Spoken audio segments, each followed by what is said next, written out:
I'll ask you this question so you don't fall asleep. And trust me, I'm coming to an end, okay? So don't wonder.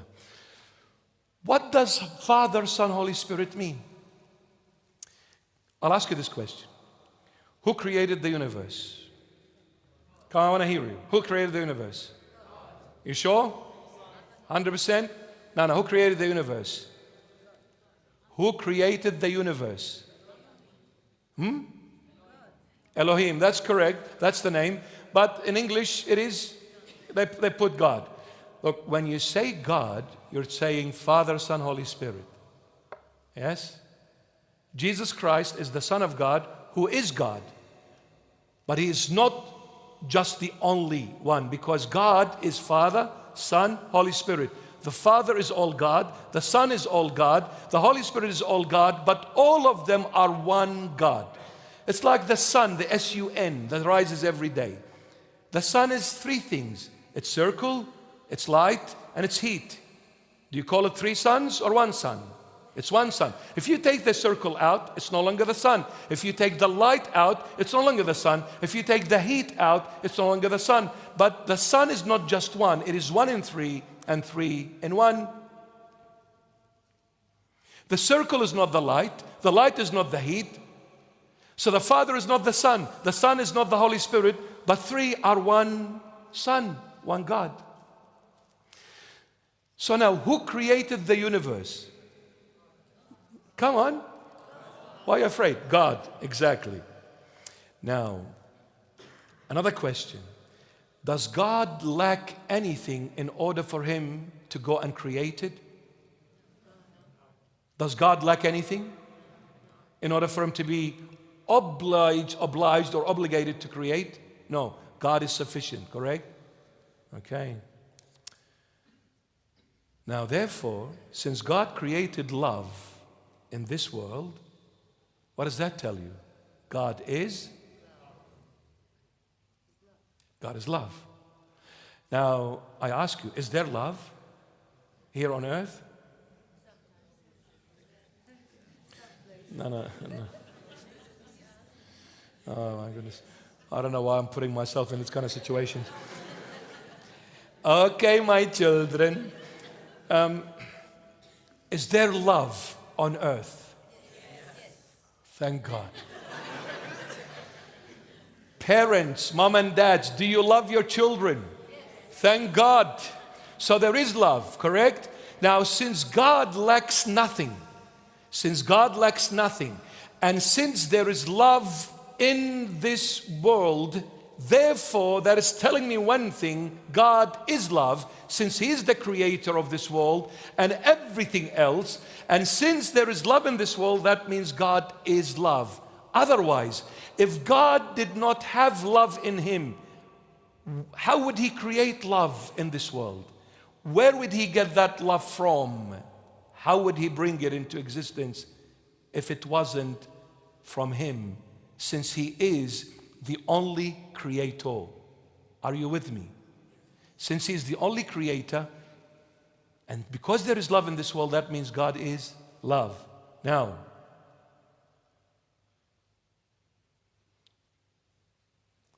so since God is love, He has to create love. Since there is justice, then God is just.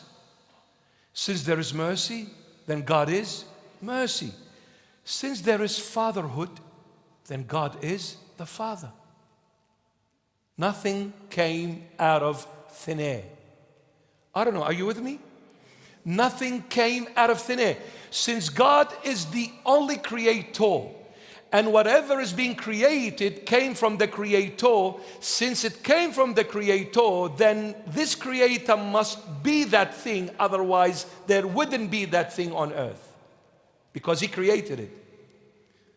So since there is fatherhood on earth, that means God is the Father. Since there is sonhood on earth, that means God is the Son. Since there is friendship on earth, that means God is the friend. Otherwise, where did all of these things come from? Cannot come out of thin air, came from the source, the Creator. So, since the Creator is God, then whatever He is, He placed in His creation. So when somebody comes and says, you can't say God is the Father, then how come you call yourself a father? Where did this fatherhood come from? Out of thin air? Wasn't God who created you? He'll say yes if he believes in God. He will say yes. Not a Christian, but believing in God. He'll say yes, God has created me. But God created you to be a father. And you're just saying you can't call God Father. Then where did you get this father from? Since God is the creator, then God must be the father, or the fatherhood must be in him in order to give it. He can't give you something he doesn't have. You with me? And since there is a son on earth, then God is the son. And since there is friendship on earth, then God is the friend. And who is our friend? The Holy Spirit. Look at St. Paul in 2 Corinthians 13:14. He says, the grace of the Lord Jesus Christ and the love of God and the communion of the Holy Spirit be with you all. Communion, friendship. Communion is two words in one. Community in unity. So community in unity, it's been abbreviated and became communion. But the actual literal wording of it is community in unity. Community in unity became communion. What we call the body and the blood, the holy communion, because the whole community comes in unity in the body and the blood of Christ.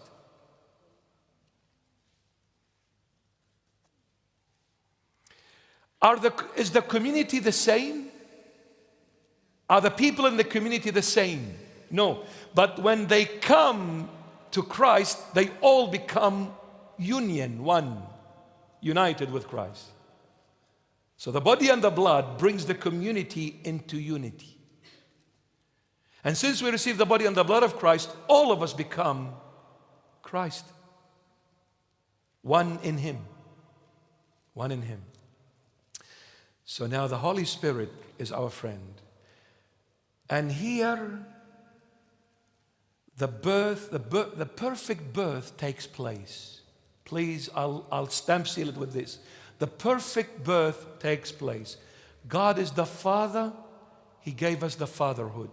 God is the Son, He gave us the sonhood. God is the friend, He gave us the Holy Spirit. And God is love.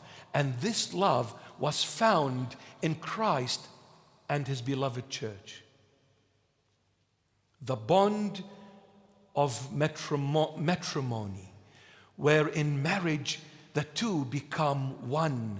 The two are no longer two, but they are one. And what God has united, let no man separate. God hates divorces. God hates divorces. God created us to have a family, and family can never exist without marriage. That's why He did not create us so that we marry one another for later on to divorce. Because divorce is the end of the family. And marriage is the beginning and the continuity of that family. Yes? The moment there is a divorce, you can't call it family anymore. Finito.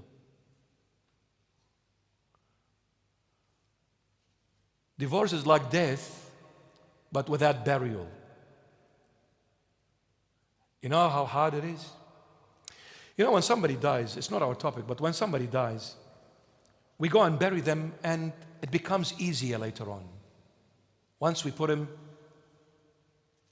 where they belong, where all of us belong, from earth to earth, from ashes to ashes, dust to dust, and ashes to ashes.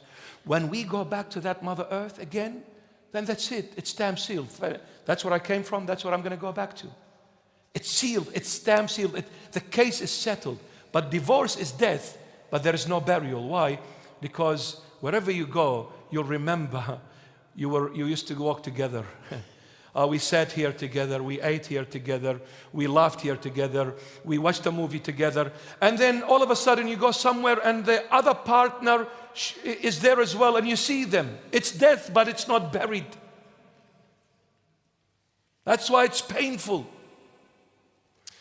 But here is the perfect birth. Why Christ was born? Because the Son of God came so that through this Son we have the Father. And through the Father we have that union with Him as friendship by the power of the Holy Spirit. Becomes the friendship.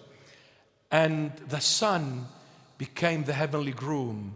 And He said to His beloved church, you are my bride and I am your groom.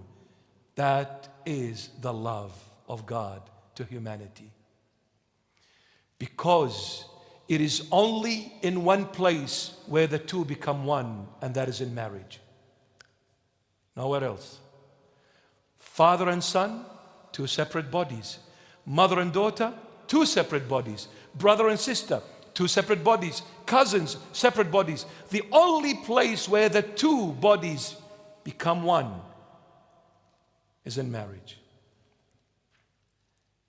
The wife, the body, the husband, the head. And St. Paul puts it so beautifully. Just like the man is the head of the woman, so as Christ, the head of the church.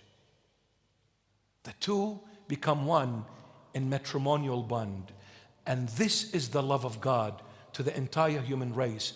God created you in the first place to make you one with Him. Genesis 1:26, God says, let us go down and make man in our image according to our likeness. We want to make man like us. What is like us? We become one, united. And this unity can only be found in marriage, my beloveds. This is why marriage is sacred. Sacred. It's not a joke. It's not a bargain. It's not a transaction, please. It's not just a contract.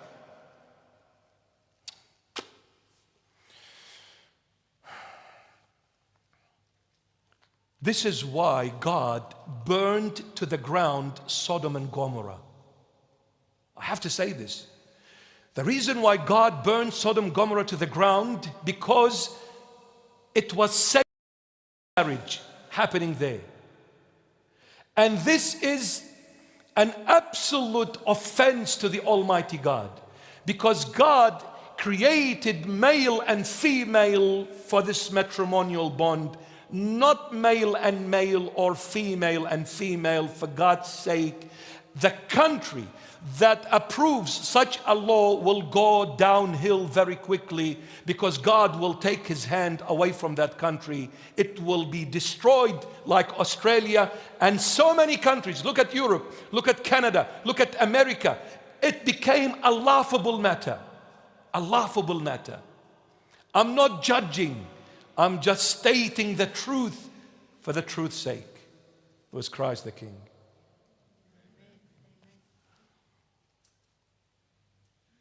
Adam and Steve cannot establish a family. It is only Adam and Eve. Why? Because this is the natural law and the divine law together. Naturally, it is only natural for a male and female to produce. It is very unnatural. Look, I don't want to go any further, man. I really want to... I'll say this. There is only one entry to the person and there is only one exit. Don't use the wrong exit. Wake up to yourself. If you drive against the traffic, you're going to be fined. So if you're using the exit as the entry, you'll be fined, and you'll be fined very heavily. You will cause a lot of damage physically. You will cause a lot of damage emotionally, mentally, spiritually. You're gone. And children don't come out of thin air.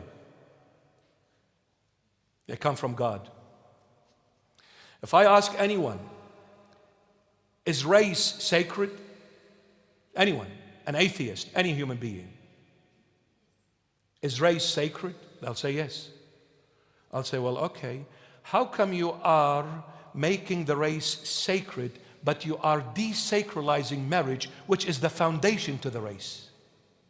Without marriage, there is no race. So you're saying the race is sacred, but you are desacralizing marriage, and you're saying when you're speaking the truth, now you are discriminating, you are judging, you are offensive now.